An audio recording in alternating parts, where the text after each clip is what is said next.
¿Cómo están? Bienvenidos a una nueva mañana de radio. Corresponde al 16 de mayo del año 2024. Primero fue el sonido de lo que allí parecieron petardos. Y el revuelo en torno al primer ministro que estaba saludando a algunos simpatizantes y haciéndose fotos. Los petardos en realidad eran disparos, 5 disparos, realizados desde muy cerca por un hombre mayor que había llamado por su nombre al primer ministro para que se acercara a saludarle. Y en ese momento abrió fuego.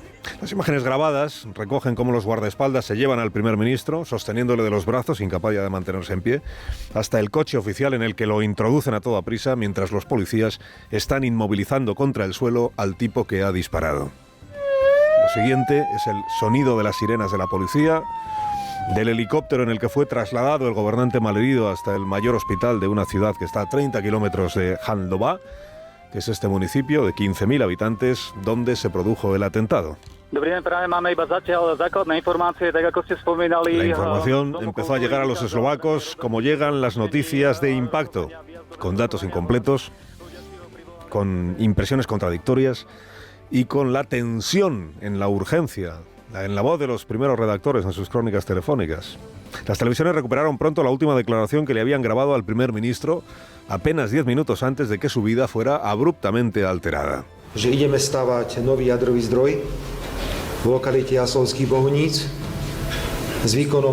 celebrado reunión del Consejo de Ministros en el Centro Cultural de esta ciudad y al terminar pues había hecho esta declaración a la prensa. Nada extraordinario, salvo que el primer ministro querría al terminar el acto y antes de subirse al coche acercarse a saludar a los pocos ciudadanos que se habían acercado por allí y que sabiendo eso, uno de los ciudadanos que se acercó por allí, vallas de por medio al otro lado de la calle, intentó asesinarlo.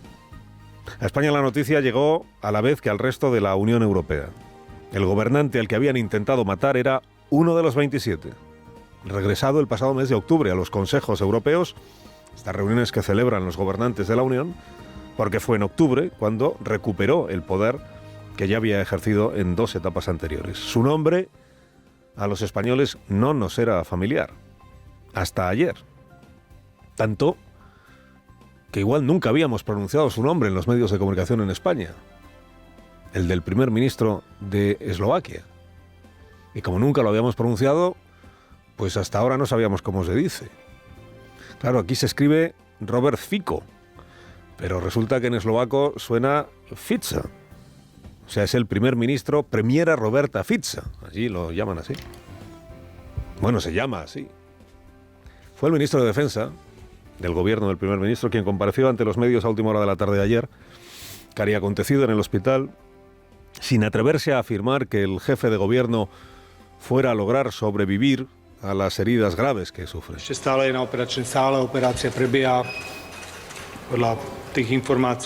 Contó que el estado del primer ministro es muy grave, es crítico, que permanecía en el quirófano mientras estaba realizándose esta comparecencia del ministro de Defensa y de Interior, que los médicos preferían no arriesgar pronósticos.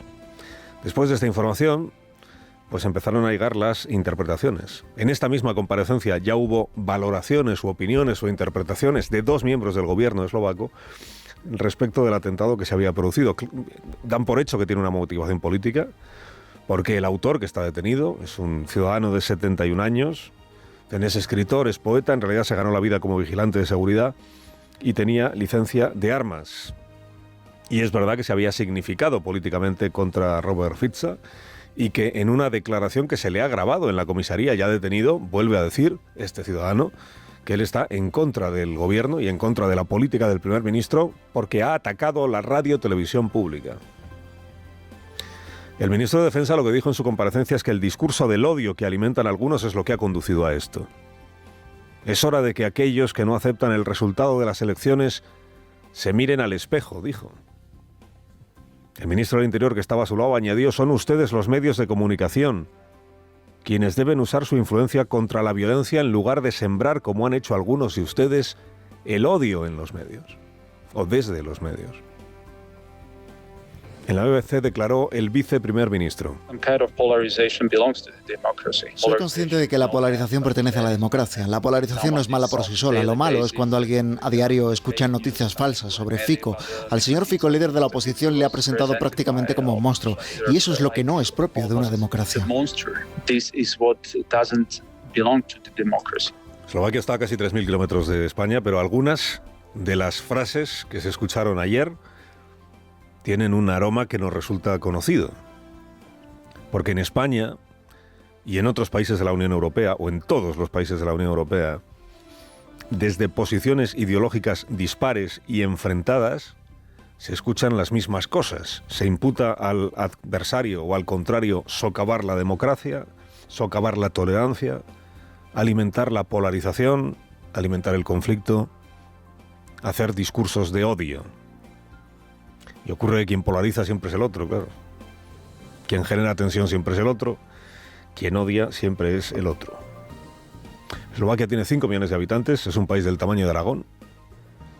Ingresó en la Unión Europea hace 30 años, justo después de haber ingresado en la OTAN. Tiene como primer ministro a este Fico desde el pasado mes de octubre. Ya les he contado que fue primer ministro en 2 ocasiones anteriores. Ha hecho una evolución política este líder desde el centro izquierda, en el que se inició, hasta posiciones más próximas ahora al populismo conservador o de derechas y a Putin, y en contra de muchas de las políticas de la Comisión Europea. Y quien ha intentado acabar con su vida, pues se entiende que está en la orilla contraria. Hoy los gobernantes europeos, gobernantes y gobernados, yo creo, amanecen bastante preocupados. Porque en puertas de unas elecciones europeas del próximo mes de junio, elecciones europeas seguramente las más reñidas o las más crispadas, si usted quiere, que hemos tenido últimamente, van a tener que conciliar los candidatos, los líderes, los jefes de gobierno, van a tener que conciliar la tensión política propia de una competición electoral con la prudencia para no ser acusados de estar creando un caldo de cultivo violento. O para no ser acusados, para no crearlo. Bueno, ¿y en España qué? Pues mire, que a una semana de que empiece la siguiente campaña electoral, que será esta de las europeas, desde la próxima semana empezará, el viernes.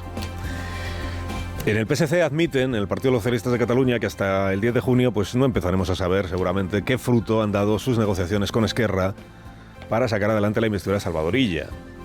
Es verdad que el PSC va a hablar con todas las formaciones políticas, ha dicho, menos Vox y Alianza Catalana, pero que hay quien tiene números para hacer posible o facilitar la investidura de Salvador Illa, pues es Esquerra Republicana. ¿Quién tiene números? Hay otras opciones, como hemos comentado aquí, pero hombre, la primera que se le ocurre a todo el mundo, pues es la de Esquerra. Lo que pasa es que Esquerra hasta ahora ha dicho que no cuenten con ellos. Lo veremos. Claro, lo primero que necesita el PSC es saber con quién tiene que negociar en Esquerra Republicana. ¿Quién habla en nombre de Esquerra? El partido tiene un presidente en funciones de la Generalitat de Cataluña, que es Pere Aragonès, pero que ya ha dicho que él se va a ir. El partido tiene un presidente de la formación política, padre del procés, que se llama Oriol Junqueras. Es uno de los incombustibles que 7 años después del fiasco, y habiendo llevado en su día, año 17, a las instituciones catalanas a la peor situación en la que han estado desde el restablecimiento de la Generalitat en democracia, sigue ocupando el señor Junqueras su pequeño trono en Esquerra y se resiste a bajarse del trono. Ayer se produjo una reunión de la dirección de Esquerra Republicana, al término de la cual se anunció que Oriol Junqueras, el 10 de junio, después de las europeas, abandonará la presidencia. Abandonará la presidencia para tomarse tiempo y reflexionar. En lugar de 5 días, 5 meses, porque el Congreso Extraordinario lo han convocado para el mes de noviembre. Pues anda que tienen prisa por mes de noviembre. ¿Significa que el señor Junqueras ya acaba su vida política el 10 de junio? No. Solo ha dicho que se aparta, y se aparta porque le han dicho que se tiene que apartar.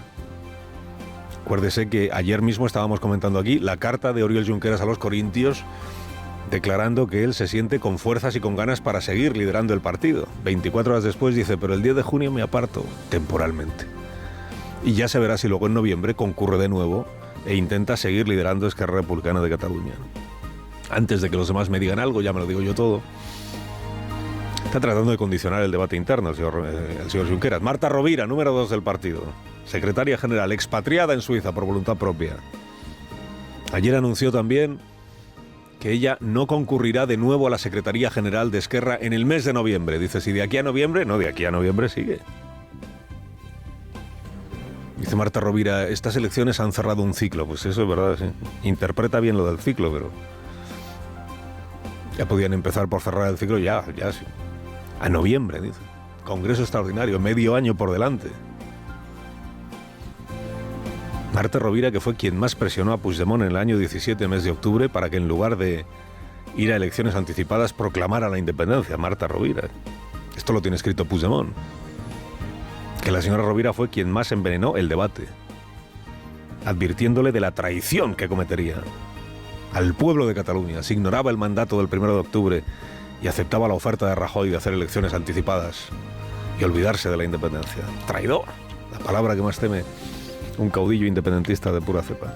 Bueno, que lo que ha decidido la dirección de Esquerra Republicana de Cataluña es que va a ser esta misma dirección del partido la que prepare la campaña de las europeas, la que prepare el Congreso extraordinario del mes de noviembre y la que lo decida todo de aquí a entonces. Oye, se han asegurado el sillón por lo menos medio año más.